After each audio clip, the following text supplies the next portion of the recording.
once you've got a polyline, we can convert the polyline to a circle.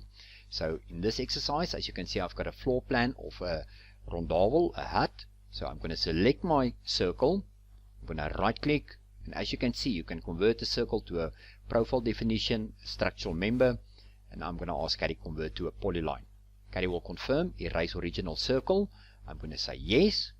So I go back to my top view, I'm going to select my polyline, I'm going to right click, I'm going to make use of the convert to again, and this time convert to a wall. Caddie picks up the direction of the polyline or the wall that's going to create. My wall height is going to be 2700, my justification will be on the right hand side, and my width is 220. So I'm going to say OK, press escape. As I hover it, there's my outside wall for my hut. Now I want to add a roof to it, so I'm going to click on the roof, I'm going to keep it heaped. My pitch is 30 degrees, overhang is 500, base height is 2700, and I'm just going to keep it on auto detect. I'm going to say OK, and Caddie will ask me indicate diagonal corners, and there's my roof for my hut. And remember, although it's a curved wall, you can still make use of your doors and your windows, so we can add a door to it. I'm going to say OK. Let's go top view.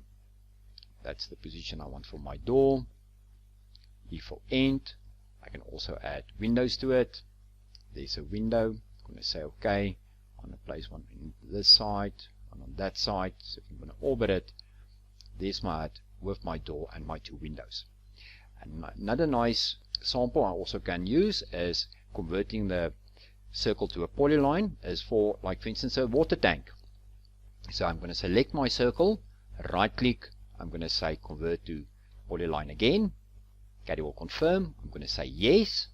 So now I've got a polyline, I'm going to select my polyline, and I'm going to convert it to a wall as well. So the only difference is that once it's converted to a wall, I'm going to make use of my view materials to give it a zinc finish, so it looks like a water tank. So I'm going to say convert to a wall.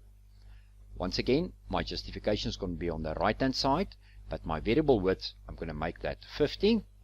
I'm going to say OK, and there's my water tank. It is a wall at the moment, but as I mentioned, what's nice about the view materials, if I go to my view, activate my materials, I have a metal material in my list. So I'm just going to say attach to object, indicate my water tank, press escape, and there's my water tank.